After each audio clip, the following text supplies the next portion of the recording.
Good. All right. Well, welcome to this webinar hosted by Wise Inc. I'm Crown Shepherd. I am the marketing specialist at Wise Inc. I'm also a three-time author and mobile bookstore owner here in Minneapolis. And I want to introduce you guys to our amazing Black women for today's panel. And today we're going to be talking about Black children's books. Would you ladies like to introduce yourselves? Go ahead, Tiffany. Hey, my name is Tiffany Baker. I'm an illustrator and artist based out of Brooklyn, New York. I work with acrylic, oil, and also spray paint. Some of the projects that I've worked on include large-scale murals in Durham, North Carolina of Andre Leon Talley, as well as artwork that has ended up on screen on HBO's Ta-Nehisi Coates' Between the World and Me. So it's a pleasure being here and speaking with all of you wonderful, wonderful women. Nice to meet you guys. Nekima. Hi, everyone. Happy first day of Women's History Month. I'm Nekima Levy Armstrong. I'm a civil rights attorney and activist, and I'm a new children's book author. I wrote a book called J is for Justice, and Tiffany Baker, who you just heard from, was our fabulous illustrator on the book. Mary. Hello, everyone. My name is Mary Terrace, and I'm the founder of Strive Publishing and Bookstore based in Minneapolis, Minnesota. We started out publishing children's books, and demand was so high for Black literature that we opened a bookstore, and we'll be opening a second bookstore in downtown Minneapolis in the spring. Okay, now I like hearing that. And Congratulations. last but not least, Titilayo. I'm Titilayo Bediako, founder and executive director of We Win Institute. Our mission is dedicated to the academic and social success of all children. We have a program called We Win When We Read, and it focuses in on Black authors and illustrators, and we distribute these books throughout community to our youth and families. Thank you, ladies. Thank you, amazing ladies, for being here today with us on this amazing panel. And today I want to know, what got you? Why did you write your book? Why do you sell books? Why do you give Black books away? What is your why? And how did you end up in this line of work? I think I can go first. I would say I happened in this line of work. From an early age, I always wanted to be an illustrator. I saw myself illustrating for Disney, making characters for Disney movies. I didn't end up in that path, but everyone kept asking me along the way, like, have you ever considered children's books? It's not something that I ever considered or knew even how to break into that industry. And then in December of 2021, Dara Beavis of Wise Inc. reached out to me asking me if I would be the lead illustrator for J is for Justice, which, as you've heard earlier, that's Nekima's first children's book, and the rest is history. So I am a children's book illustrator now. I would say my why is because I think it's very important for young children to see a reflection of themselves, especially in early literature. I'm inspired that the market is changing, that there are so many books out now. There's such a variety for little Black and brown boys and girls, and even gender nonconforming Black and brown children. So I really do believe it's a positive thing. And Nekima? I would say that my journey was unexpected to become a children's book author. I knew that it was time for me to write a book. So in January of 2021, I traveled to the Virgin Islands just to be amongst our people, to be by the water, and just to meditate, pray, and process. And the following week, when I got back to the Twin Cities of Minnesota, I woke up in the middle of the night and I wrote the first draft for J's for Justice. And I was really surprised that it was a children's book, but I love the story. And I reached out to Dara Beavis, who is the co-founder and co-owner of Wise Inc. Publishing. And I said, Dara, I think I got something. Will you review my draft? She said yes. And a couple of hours later, she said, you got something. So I was excited and nervous at the same time. And then Dara, just being the wise woman that she is, she put a team around me to help me bring the book to life. And a part of that team included Tiffany Baker, our incredible illustrator for the book, along with many other dynamic and amazing women, including you, Crown, who is a part of the team. And through that process, we created something that I think speaks to children as well as adults.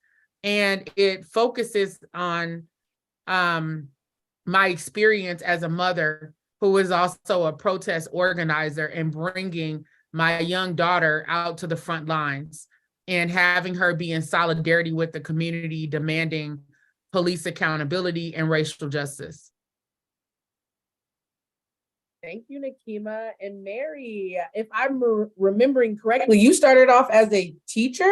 Yes, I call myself a teacher turned children's book publisher. But once I got into the industry, I realized that my whole life had been leading up to book publishing, even though I always dreamed of being a teacher.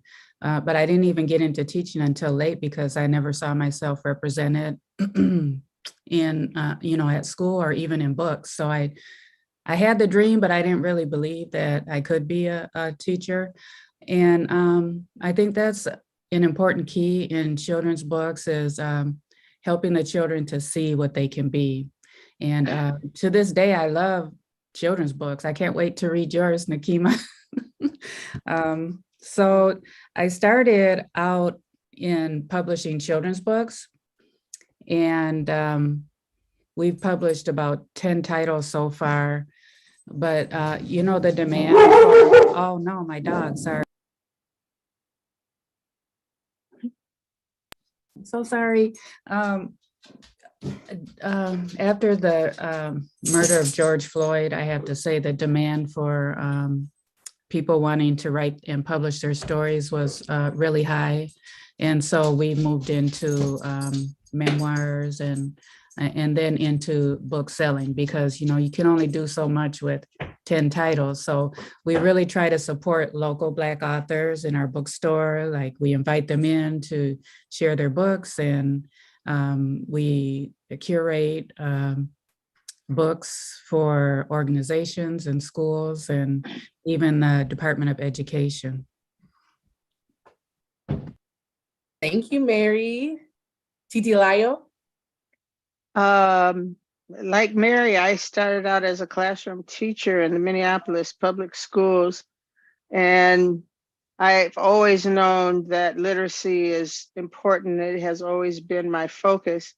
One of the things that white supremacy does is it uses reading and writing as a tool against us in terms of working to help our children have a hate for reading and actually run away from it. And so my focus has always been in the classroom and in We Win is to use reading and writing in connection with art to bring out a love for reading. And when we started We Win When We Read, I started researching books, and it's really interesting that you're right, that there's a lot of diversity in terms of books out here. But the real interesting thing, because Black books are so important, what you're going to see out here is a lot of these books that have these beautiful pictures of Black children and of Black people are written and illustrated by white folks. And as a matter of fact, I was in New York and had a conversation with a publicist there. And as a matter of fact, the publicist told me that because Black books are so popular, that it's oftentimes very difficult to find Black illustrators. So, you'll see these books called Jabari Runs Up the Hill, done by all white folks. They'll use Swahili words, they'll try to use what they consider as slang in our community. And one of the interesting things is that if you look in terms of, there's quite a few organizations that are actually Black that are promoting books. And I don't think they've done their research that they're promoting books that are not by Black folks. So we do the research, we make sure that all of the books that we're promoting are Black through and through. And then we create events around the books in terms of creating a love for reading to change the trajectory around. I mean, in Minneapolis, only 14% of Black children are reading at grade level. It's not accidental, and it's happened as a result because they understand the power of reading. And since Nekima has put her book out, and this book is so powerful, as I've for so many years written so much curriculum, I'm inspired in terms of getting my book out here soon. So I have to do at least 10. So I better work on the first one first. That is so That's awesome. That brings tears to my eyes. So yes, that's because of TT's love for Black books and Black culture. And I think I was inspired through We Win When We Read, you know, just seeing subconsciously, right? Just the beauty in Black children's books, and thinking about the fact that we didn't have those books when we were growing up. I remember in school when I was learning to read, and when I was in Mississippi, we had these books about Dick and Jane. Yeah. See Dick run, see Jane run, you know, and there was blonde hair, blue eyed kids. And those were the texts that we used to learn how to read. And now, you know, through the proliferation of books by Black authors, our children can be exposed to so many different characters, you know, because we're not a monolith as a people, and our books should reflect our diversity as a people, as well as our stories, and just the colorful lives that we live. Right. So I'm excited that TT is ready to publish her first amongst many children's books. yes, I'm excited for that too. I just want to touch on something, you know, that you had mentioned about TT, about how Black children's books are popular right now. And that happened like with Mary in 2020. I saw a big push. I published my first book, literally 2 weeks before the George Floyd incident happened here in Minneapolis. My book came out May 12th, 2020. He passed away May 26th, was it? 20th. May 20th. Oh, May 20th. May 25th. So like, I'm sorry, May 25th. Okay, yeah, I thought it was around that time. May 25th. So then, you know, that's like about a good 2 weeks time from me publishing my book, and then the city erupting. And then I tell people, as being a bookseller, I started bookselling around that time too. In the last 2 years, I've seen the difference, because in 2020, I couldn't keep books on my table. Like, I couldn't keep books. I was getting inquiries about Black books all the time. And that's how I grew my bookstore so quickly, was because I had people wanting the books. As we rewind to 2023, it's not so much. I don't sell, like, I saw a decrease in sales like last year. And it's attributed to the fact that people aren't buying Black books anymore. It's not as popular as it was in 2020. And I lost my question for you guys. So knowing that there was this eruption of like Black literature that came out and that people were seeking in 2020 versus now, why do you think there was that? Why is there this disconnect now in 2023 versus 2020 with like book sales?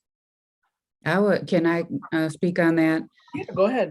I would say that, you know, people are going back to their norm. But also in doing the research, Titilayo, you talked about researching the book publishing industry. When you look at the research, there have been times where it's like a cycle. Like something happens or somebody brings up or points out the fact that we don't have enough diverse books or books by Black people. And then, you know, so then it goes up, but it's not sustained, because I think, you know, the people in general don't see the value in our stories, you know. And when I launched Strive Publishing in 2018, there were 10% of the children's books that were published in the United States were about Black people. But when you look deeper into the statistics, only half of them were written by Black people. So what was happening was like that organization, We Need Diverse Books, came out in 2015. And so then, the light was shined on diverse books. And so we got a few more in. And so then with the civil unrest, and people realizing that there are all these disparities for Black folks, then they're like, oh, how can we support, or, that kind of thing. And I know a lot of it is genuine and people, really want to make a difference, but they have to commit to the future, not just say at this time we need them. We always need our stories to be published and to be valued.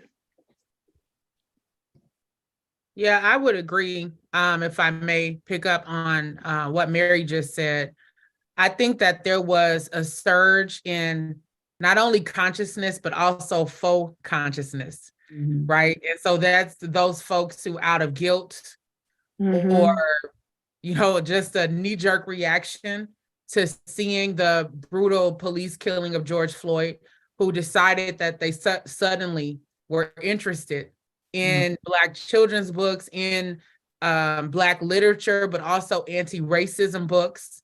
And many of us who've been doing this work for a long time, we knew that it was a temporary surge. No different from all of the corporations that suddenly proclaimed that they were going to focus on anti-racism and they were going to, put their money where their mouths were. Some of them did, but many went right back to business as usual as soon as the news cycle stopped focusing on George Floyd.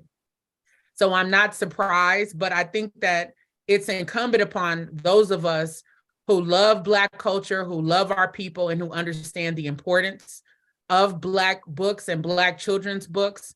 We have to be vigilant in continuing to educate our people, educate our children about why it's important to see people who look like them, and also to have stories that are authentic to who we are as a people, to keep that flame burning, right? It's just a part of the process, the ebb and flow, unfortunately, that has happened throughout our history. But I am excited that, us as Black women, we're continuing to bear that torch. We're continuing to move forward and educate people, but also produce beautifully creative works that I think will stand the test of time. And I think from the inside, as an illustrator or a creator in this space, and then listening and witnessing what Titilayo has said firsthand, like seeing a book that I really admire about a person of color, and then later learning that it was written by a non-person of color is like quite shocking, even though you're inspired by the work. To do a small segue, illustrating J is for Justice, getting in love and in touch with the character was natural because I was a Black girl growing up. So like little details like how she wore her hair, or like, like the relationship that she had with her mom were firsthand experiences of my own. And I think that to raise awareness that, first of all, don't be lazy, search out a Black illustrator or a Black creator or a Black artist, especially if your book is about the Black cultural experience. And there are a couple of databases that you can find these people and these artists and these creators. I think for me, another charge that I'm going to bring it upon myself to do is like bring up other Black women who have an idea for a children's book, but have not crossed that threshold of actually creating their book. Because I think that the more of us in the industry, the more it's like undeniable to say like, oh, hey, yeah, actually this industry is as populated with Black creators as any other industry. And we should stop being lazy and really seek these people out.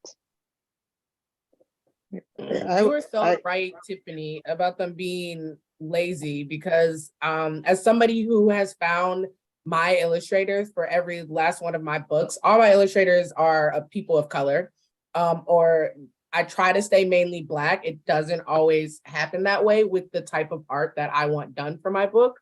But there, like you said, there's women who draw, I go to that website for illustrators all the time. You can break it down by demographics, by age, by race, by religion, by region in which they live in, and you can find what you need to find. And it's just that these publishers aren't doing that.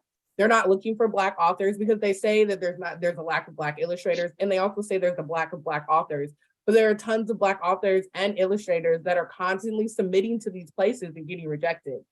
They are choosing, and I truly feel like it's a choice that they are making. They are choosing white illustrators. They are choosing white authors for these Black books, because at the bottom line for them is money. And they're only making this Black book because it's popular right now. They think it's popular, and they think that it will make them some money. So they're like, why should we outsource when we already have an author in-house that we know can do it, or we already have illustrators that we work with and we can penny pinch them to get it done? Whereas I also feel like white Black authors and Black illustrators are talking more with their white counterparts about bonuses, about their, I'm blanking on the word, but on the checks that they get, on the money. They're royalties?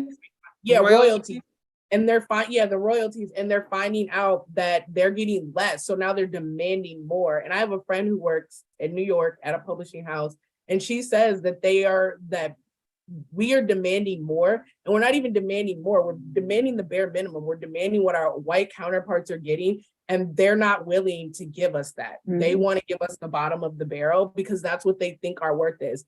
And they also want to give us that because they're unsure if this book is going to sell. But the real problem is they don't put the marketing behind these books. Right. They don't put the manpower behind these books, because as somebody who sells only like diverse books, mainly Black books, those things sell.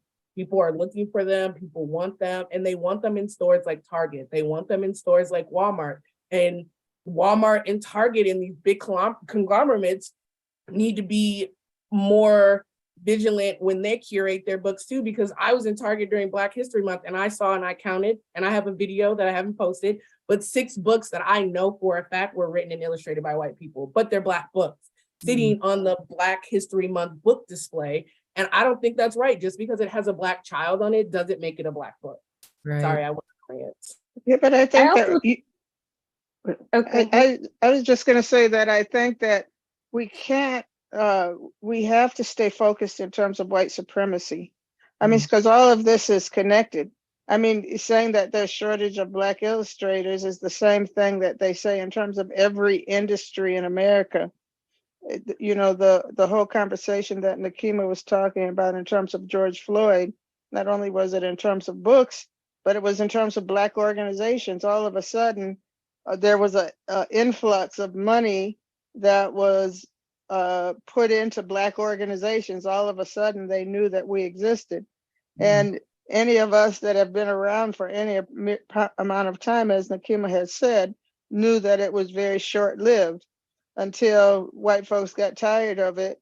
But because they're able to control the narrative in terms of books, because they have the money and they have the marketing, and because we live in a society that teaches folks to use the news as their source of information, oftentimes we don't do the research in terms of seeing, like those 6 books that you were talking about that you saw in Target. I bet most of us had no idea that they weren't Black. And as a matter of fact, a lot of these white illustrators are getting better and better at our art. And so if you can look at something that looks really good, but it only takes a second, particularly with Google, to Google and see the image of who the artist is. And there's a lot of them. And I think that the more that we are promoting Black books, the more we have to help educate our community in terms of saying, not only do we need to be reading Black books, but we need to be researching to make sure that the books that we're picking are indeed Black. I think it speaks as well to the importance of a company like Wise Inc. and to a company like Strive Publishing, and the necessity of having Black women-led companies that are intentional and conscious with regard to these issues. Part of how Dara Beavis was able to set up a team around me was because she's launching an Exodus project. So Jays for Justice is the first book in her Exodus project. And the whole goal is to set up an ecosystem that includes Black authors, Black illustrators, and other folks who are essential to helping a book go from the original vision to completion, and all the steps that take place in between. So it's just a powerful vision. I also think just from hearing what you all are saying about the disconnect, with some of the companies that are featuring Black books that are not illustrated by Black illustrators, is that we need to make sure we have an organizing arm, right? Like imagine if we had a Black book, a Black children's book justice project that actually wrote letters or got meetings with some of the decision makers in these companies. And we laid out the criteria for what we want to see. And also even demanding that they pledge a portion of the proceeds to literacy projects like We Win When We Read. Right? So it is going to take some organizing because white supremacy has 400 plus years on us. Right? So they're not going to change overnight. And systems typically don't change without an extreme amount of pressure. So I think that there's room there as we are learning about these things for us to get organized and make sure that we are articulating our vision for what we want to see for the companies that we patronize. Yes. And a part of the agenda too of white supremacy is to make you believe that you have to be the best Black person at something in order to give visibility. And it's very isolating. You have to be at the top and you're the only, because the books that I, not growing up, but like as early adulthood, saw that were by Black illustrators and Black authors were usually endorsed by celebrities or written by celebrities, and then illustrated by some of the more well-known, like New York Times Black illustrators who I look up to. But it was very rare that you saw like a company take a chance on like a first-time Black illustrator, because again, to Crown's point, they don't want to take the risk. They can just use someone that's already like more well-known and just kind of like hide their name in the corner. No one's going to do the research. So yeah, the function of white supremacy is like it seeps into every little corner. Well, yes, even in our schools, I firmly believe that the reading achievement gap is related to the lack of books that our children can relate to in our schools, because all the years I spent teaching, 16 years, I always had to do extra work, like having a part-time job, to get some books into my classroom and to get folks into my classroom that the children can relate to, And so it's very systemic. What is it like? Less than 2% of teachers are Black. And then you look at the books in our schools, and they're mostly about slavery and the civil rights movement. And what about all the stories in between then and now? What about all the people who are working hard to make this world a better place for our community that never get seen, and our children need to see them? I agree with you, Mary. Like the lack of representation in books, I feel like is one of the main reason why Black children don't read. I wrote my first children's book, because I always wanted to be a writer, but never thought about doing children's books, was because my nephew at the age of 7, like articulated with me very clearly, he didn't want to read books because none of the characters looked like him. Yeah. He said that to me when we were arguing in Barnes and Noble about him buying a book. And it dawned on me, like I literally looked around at all of the books and I'm like, there isn't a book that like illustrates him, that gives him, puts him forefront, that puts him as the superhero of the story, puts him as the main character. And after writing my book and seeing, because I wrote a book just for Black boys, after seeing their reaction to the book, hearing that this is my favorite book, hearing I've never liked reading until I had this book, told me everything I needed to know, like just interacting with little Black boys after writing my first book, it's that it is the lack of representation for them. Like, why do I want to read about Jimmy John Right. who is skateboarding up and down the street in his happy, calm, beautiful neighborhood, when that doesn't reflect what they come from or their lifestyle or who they are or what their parents look like. I feel like we need to flood the schools, like what Mary was saying, like they deliberately do this deliberately on purpose. Like they deliberately don't put books in our kids' school, and they have budgets for it, they have money for it. And when you're in a predominantly Black school, I shouldn't go into the school library and find predominantly white books. Like, why are you spending your money on buying white books when you have 90% of your student body is Black or Right. Hispanic or Asian and not even white? Like I'm sorry, I'm getting all worked up. But you know what? It's like what Tiffany was saying about doing that extra work. School librarians, they need to do the extra work to find publishers who are putting out these authentic Black voices, you know, and the schools, they need to understand that just because you have this like historic contract with Scholastic, I'm just going to name it, you know, that doesn't mean you have to just get books from them, you know, or maybe part of step one is cut the Scholastic in half and give the other half to the other publishers, you know, give folks a chance to get our voices out there. Or, I mean, forget Scholastic altogether, but, you know, I'm trying to, I'm just trying to demonstrate that, you know, it's like if things are always done the way they're always done, we never get change. So people need to make changes. They need to put forth the effort to learn about what's happening in the community and to make the changes necessary to get our voices represented. I I think just that, have to say, go ahead, oh, go Nekima. ahead, TT. Go ahead, I was just going TT. to say, we need to keep part of Scholastics, though.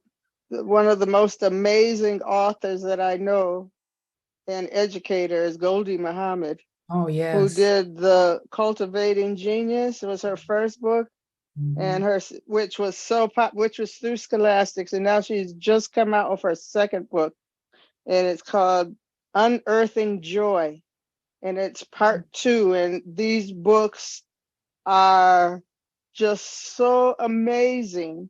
She is so pro-Black, so loves Black people. And not only are her books for educators, but they're for all of us. And I guess the thing that I would say, and even in terms of librarians, in terms of schools, not only librarians, but in terms of teachers, that they don't do the research because they don't have to, because we're not requiring it. When I was in the classroom, the biggest trouble that I would have was from other teachers, because they didn't want me teaching about Blackness in my classroom. And as a matter of fact, they went out of their way to try to discredit me as a result of, because the narrative that they were pushing, because other Black educators wouldn't be of support of it, was that teaching about Blackness was inferior to the other things that teaching about Blackness was extra, and teaching about whiteness were required courses. So I think that in terms of what we want to see in education is the same thing that I see Nekima doing in terms of activism. And it's not a question of if it's a choice, but it's a question of demand.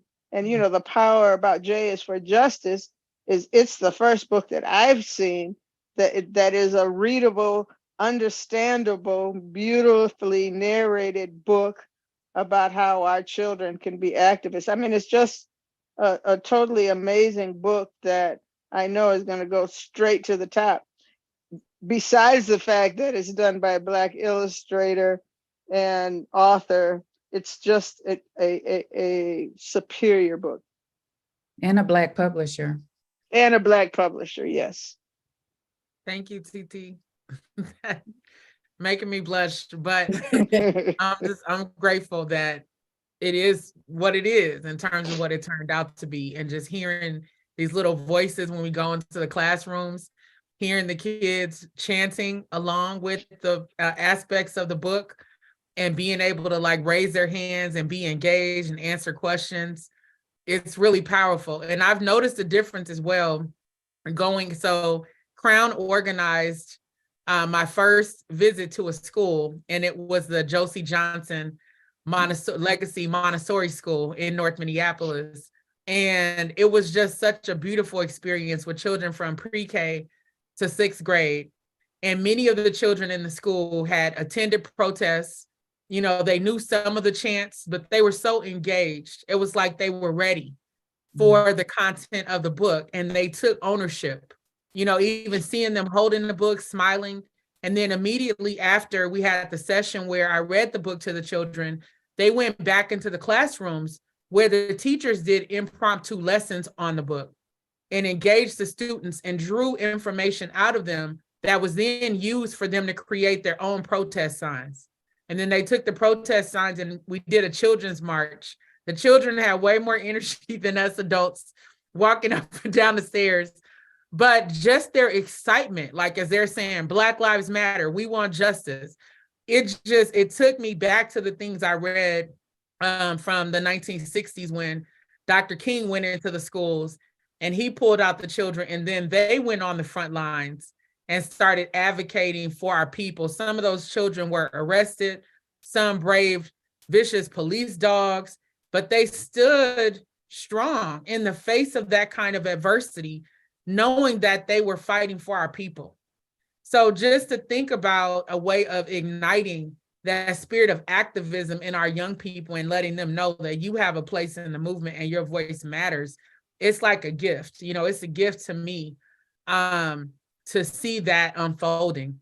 One other thing that I will add is that it's interesting as we're talking about the importance of Black books by Black authors and illustrators, is this large national attack by some of these pundits and conservatives who are trying to erase our history, who are trying to reframe the narrative in a false way to make it seem as if African-American history should not be taught in our schools.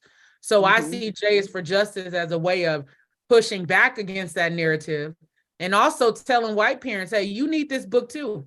Because if you read this book to your children or let your children read this book and you deconstruct the lessons with them and have the conversations with them, maybe we can prevent future Derek Chauvins from going out into the world and harming our people because of the power that they have.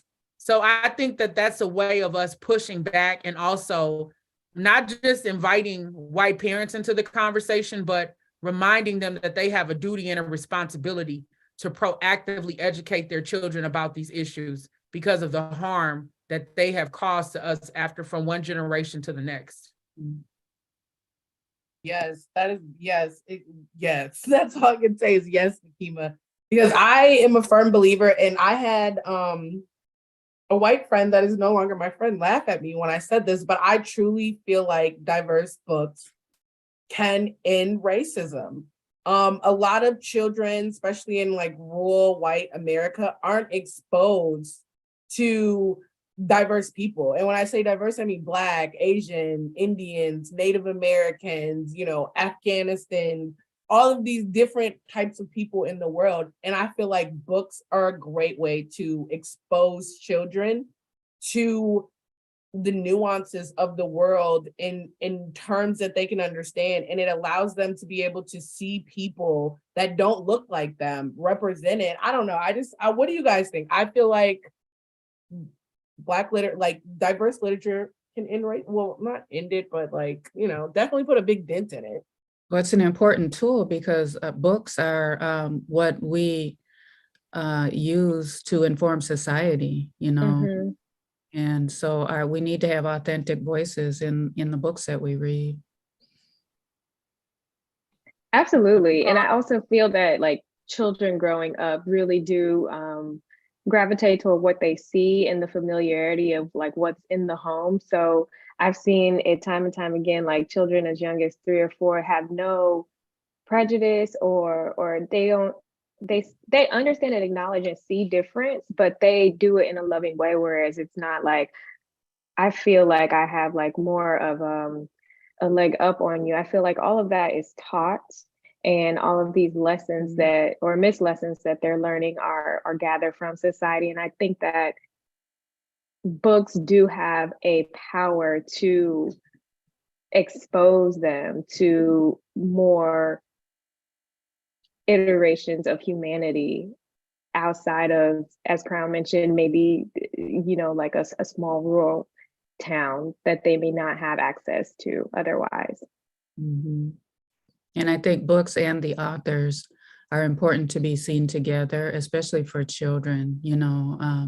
They need to meet people from different backgrounds, and because a lot of children who are not, who are just, within their family and community, and it's all white, all they know about Black people is what they see on TV. So they need to see some real representation about who we are, the diversity within the community, and then all the talents and knowledge that comes from our community. It's we are so much more than a stereotype. And they say, I don't know where I heard this quote, but when you lift up the Black community, which is the most marginalized community, not only in America, but globally, then you're helping everyone. Because, we just don't get that information in schools. Like, Nekima, you mentioned the children's marches. When we learn about the civil rights movement, even in teaching, there was never a lesson that I learned coming up about the power of the children's marches. There was never a lesson that I learned in college. There was never a lesson that I was told to teach in the schools about, all the voices and the difference that young people can make and did make, and that would empower our young people today. Absolutely. And you really have to go digging for the information in order to find it. It's not readily available or accessible. And even when we think about where the books come from, a lot of the books are coming from Texas. We don't know who is creating this curriculum, but it's outdated, it's antiquated, and a lot of times it's revisionist history, right? Where you're taught to focus on one figure and you ignore the Black women and the Black children who helped to change things for our people. So we have to make sure we're educating people about these things, and specifically our children, to have our children to know that their voices are important. It's like, it's an incredible experience. And we don't know where they're going to take those lessons and how they're going to apply that into what they do currently as well as in the future to help advance our people. So I just get joy in even thinking about the possibilities. Yeah, we really have to do the work. It's almost as if the misprogramming starts before the programming can even begin. So it's kind of like we're working backwards to kind of like erase and say, no, that's the default, but default doesn't mean it's true. So we're really doing the work. And I think that it's also not intentional, that in terms of the revisionist history that Nekima talks about, that it has our history beginning in slavery, which is saying, and this history says that our greatest accomplishment is that we got out of slavery, but we didn't even get credit for the work we did in terms of eradicating slavery. It's given to a racist white man named Abraham Lincoln. It doesn't talk about the greatness of African people. One, it does. We have a 5 million year history in Africa. We have a 400-year history in America, and America will tell you that our history in America is greater than the sum total of who we are as a people.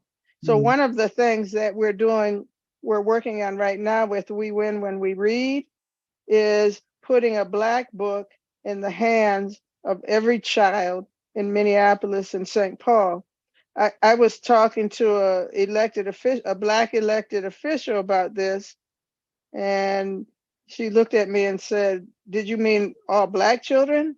And I said, "No, all children, because all children need to see the greatness of Black people." The piece that Mary was talking about in terms of saying that it inspires I think it was Mary who said anyway, was talking about how it inspires in terms of other in terms of other cultures, because Black culture has had such a great influence on every single culture on this planet that all people can see themselves through the greatness of Black people. And certainly it inspires. I mean, it's no accident that the narratives that they put out about us is so negative, and including our history, because they're afraid that if we really understand how great and powerful we are, what it means to white supremacy. So I'm saying that we need to keep up the work in terms of putting this literature out to our children from babies, from little babies. And as a matter of fact, you know, we've given Nekima's book to babies. As a matter of fact, my next door neighbor, who we're doing a thing on Friday in terms of J for Justice over at the Capri Theater in Minneapolis.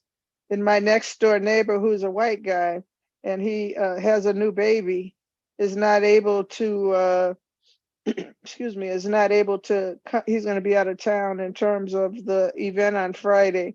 And he sent me a picture. He went on Amazon and got Nekima's book and sent me a picture of him reading Nekima's book to his 3-month-old. Wow. And you should see the face. I'll send that to you, Nekima. But I mean, it's a very, very powerful image, and it just shows the power of our stories as Black people, not only in terms of our children, but all of humanity. Absolutely. I've had other parents send me pictures of their children as well, where the parent is either reading the book to the child or the child has the book, you know, and I'm blown away. You know, like I think of it as an extension of the movement, you know, in terms of the empowerment, bringing out the empowerment of our children, but also the awakening in non-Black children and helping them to understand what this is really about, and also being able to see our humanity, which sadly society does not reinforce our humanity. And so these are tools to be able to do that. I was just at a school recently and I was doing a Q&A after reading the books to the children. And I was asking kids, you know, some of the lessons that they learned from the book. And I'll never forget a little white girl who was there.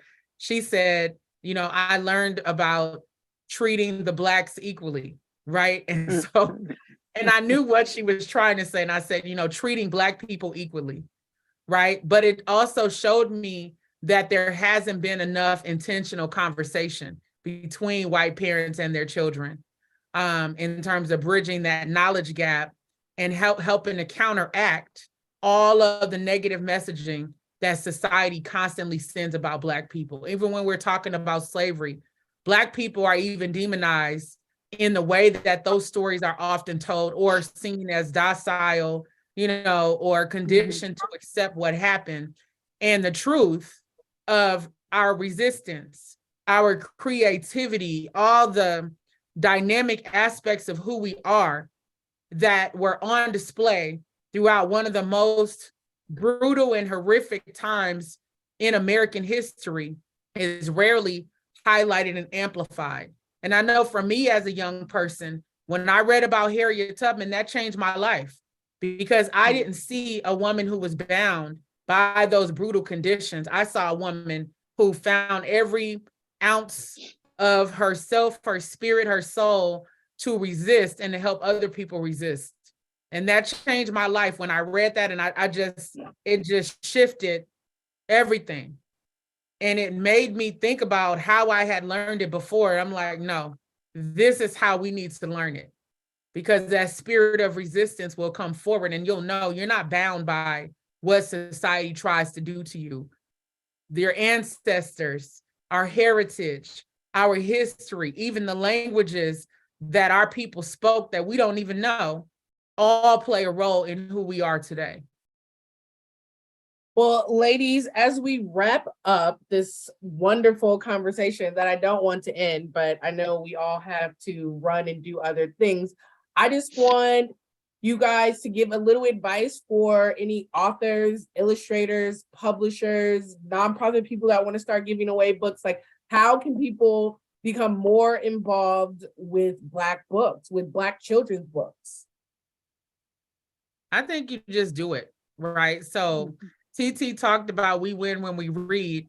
That project was born in the midst of a pandemic, right? Where some people had lost hope, they're stuck at home, and TT and supporters decided we're going to do something, what I think is revolutionary, right? Go and find and source books by Black authors and illustrators and put them in the hands of our children while they're sitting still, and begin to cultivate this love for reading in our children. And it's just continued and grown and blossomed from there. So just do it. Even in the midst of adversity and difficulty, I think God, the universe, and our ancestors will meet us at our point of desire.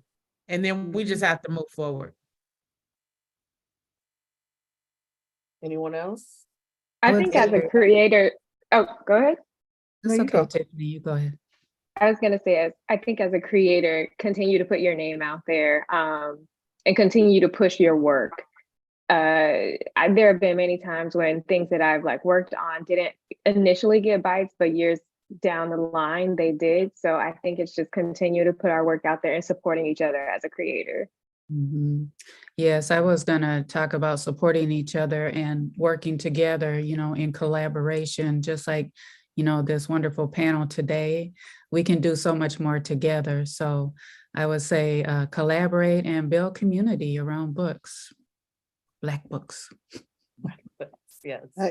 Yes, I would agree. And one of the things within We Win When We Read is we started a cultural reading room. And when you come into the cultural reading room, all you see is Black faces and Black books. And it's a beautiful space. And the things that we have to begin to do as Black people, besides having beautiful books, that we have to have beautiful spaces.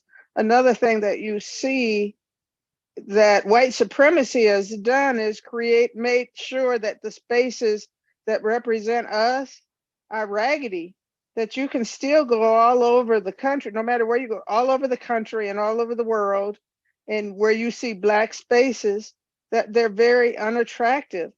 And that the way that narrative changes is if we change it. And another thing that we have done, and that we're going to continue to do more of, is in terms of working with Black bookstores, is picking books that we want to feature, because we have monthly pop-ups where we have really fun activities around the books, so that when our children are thinking about the books that they have, they're thinking about the good time that they had in association with those books.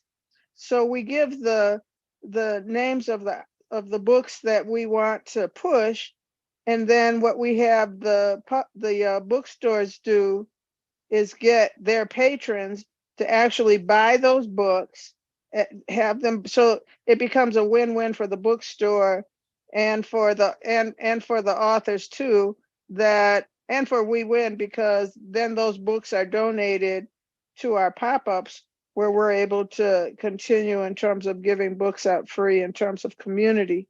But the whole piece is that we can think of that we don't have to.